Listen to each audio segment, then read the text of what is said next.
Let me give you some insights into guilt. Okay. Because guilt is one of the most powerful emotions in the world, and it is one of the most fascistic emotions in the world. It is also one of the most predatory emotions in the world. It is responsible for more theft than the government and the church combined. It's a very, very huge, huge issue, guilt. Now, I'll tell you what I think guilt is. You can tell me if it makes any sense to you or not. This is not a philosophical argument, right? Just so everybody knows. I was trying to differentiate. This is not syllogistic, but I don't think that makes it any less compelling or important. It may make it more important. But I will tell you what guilt is, and then you can tell me if it fits your situation. Sure. Guilt is the feeling that you owe a debt you are not paying. Yeah, that does hit home. I feel like I I mean, should. if I order something online and then the guy ships it to me and I don't pay him, then I'm not paying a debt that I owe, right? Right.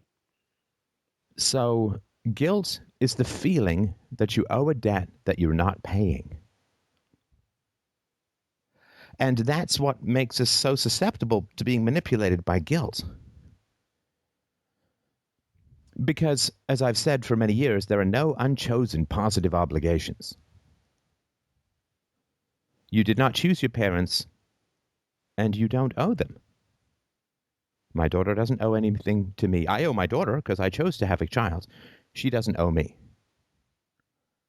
Now, if I'm good to her, I can make the case that she should be good back to me. But if she's not good back to me, really pretty much the only place I need to look is my own behavior. What have I not modeled for my daughter that she is this way inclined? And she is. You know, we play Monopoly. She's happy to give me money if I'm running low. I mean, she's very kind, very competitive. But I guess I could look in the mirror and know where that's coming from. But she's very kind. But she does not owe me obedience. She does not owe me respect. My wife doesn't owe me obedience or respect. I don't owe my wife obedience. Listeners don't owe me money. It's not a contract, right? You earn it. I make the case for it. So guilt is the feeling that we owe a debt that we're not paying. And the best way to exploit people is to create a unilateral obligation. This is a terrible way of putting it. I wish I could make this more poetic and fiery, but this is important to be precise about and not to get carried away by emotion, because emotion is really the cause of the problem here. So I'm not going to get all preacher on the mount fiery. I really want to be precise on this. Okay. The best way to exploit people is to create a unilateral obligation. That unilateral obligation might be pay your taxes because you breathe, right? Mm-hmm. It might be ask not what your country can do for you, but ask what you can do for your country, right? Which is basically saying, ask not how to ride the unicorn, ask how the unicorn can ride you. This is what philosophers hear, right? And if you can create in someone a sense of obligation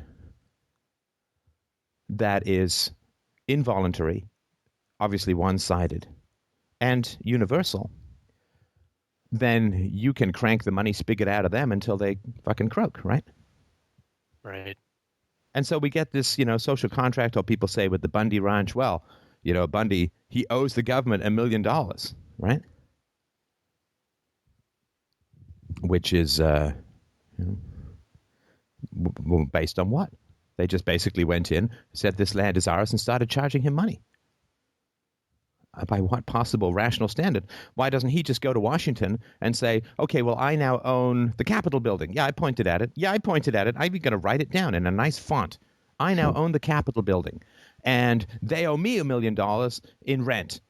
And so, hey, look, like if everyone can just claim ownership and claim money, then society would cease to function, right? Yeah. It's So, kind of like sorry, go ahead. Yeah, it's kind of like an implicit ownership of a child or something. Well, yeah, so let's get your mom, right? So society creates a number of one-sided obligations, right? You owe Jesus your allegiance because Jesus has the capacity to remove from you a sin that Jesus placed on you, right? Right? I am going to paint you an imaginary color in my mind, and then you must pay me $10,000 to have that color washed off. I mean, we get that's crazy, right? Right. I'm going to give you an imaginary illness, and then I'm going to cure you from this imaginary illness with an imaginary cure for real money, right? Like, why can't you use imaginary money? Well, there's been little point for that, right? Little point for that. And so this creation of the feeling of obligation, you used the roads, you went to public schools, you owe the government your taxes, you got a bill, didn't you? Right? You owe the government your taxes. You may even owe them your life if you're conscripted, right?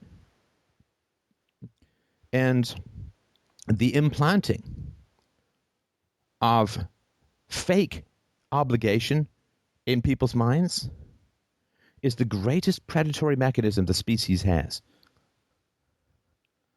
And this is what you're susceptible to. I'm susceptible to it. All but sociopaths, right? All but those who lack conscience are susceptible to it, but at least the sociopaths know how powerful it is, right? Right. And so we're constantly told that, you know, motherhood is everything, and they're your parents, and you owe them. They gave you life, right? Mm-hmm. Like any retard can screw it. They don't have to understand anything about it. They're not fucking Frankenstein. It's not, you know, it's not like a grim German Gothic castle, 90,000 volts of lightning and maniacal cackling laughter, and then you arise out with stitches in your neck. Well, I guess I have stitches in mine, but there's no, right? They don't give you life like it's a gift to give. They're not like people creating animatronic Japanese sex robots with massive amounts of twisted engineering expertise, although still more useful than most of the work that physicists do. yeah, I said it. Bitch all you want. So they don't give you life. They had sex and nature took over, right? I mean, if we say parents gave you life, then we have to award the title of PhD in biology to single-celled organisms who split into two, right? Right. Look, they gave each other life. Right, but that very phrase, they gave you life, they provided for you, they supported you, they fed you, they clothed you, they took you to the doctor, is all to create an obligation on the part of the child. Now I owe them something back. And it's terrible. I mean, the moment you create one-sided obligations, you are signaling clearly that you intend to lower your standards. Right, somebody who wants to use government money for his business is automatically signaling that he wants to lower his standards. Right, because if he wanted to maintain his standards, he wouldn't be going for government money. So with your mom, you have been programmed, literally programmed, to believe that you owe her something regardless of her behavior. Right, this is why people like abstractions, because abstractions don't have behaviors, right? Right.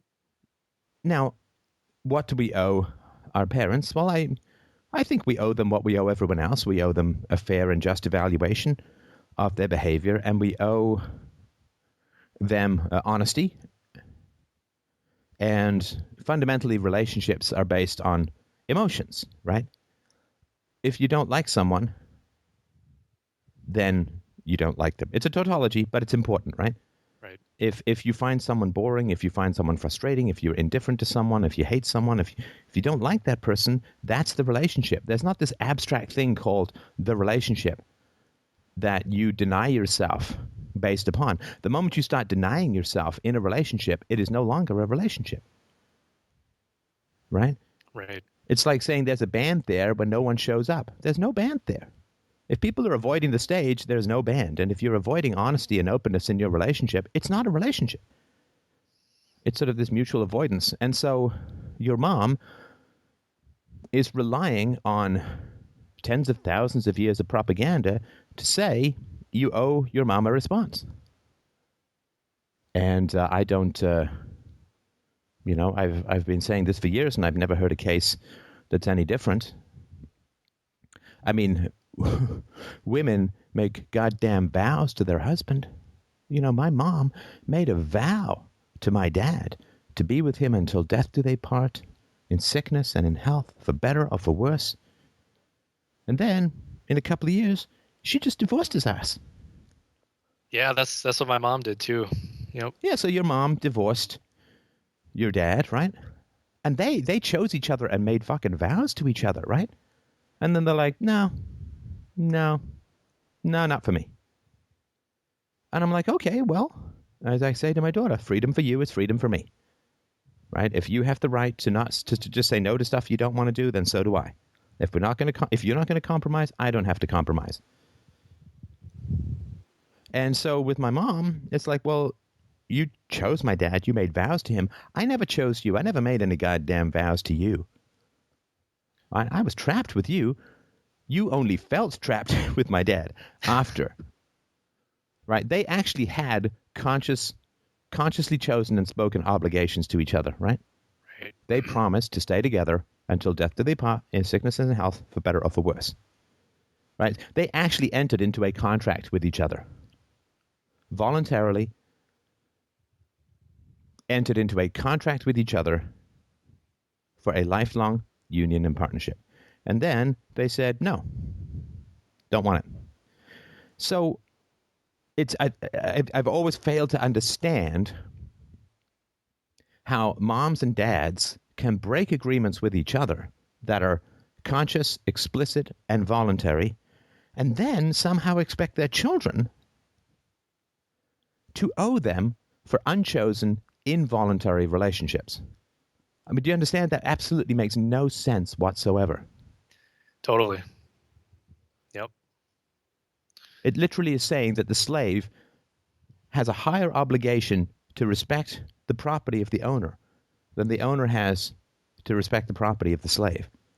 It is such a mad logical contradiction that to think, to ponder it, and to try and hold it into your brain is to court insanity, or to absorb culture, which is sort of the same thing.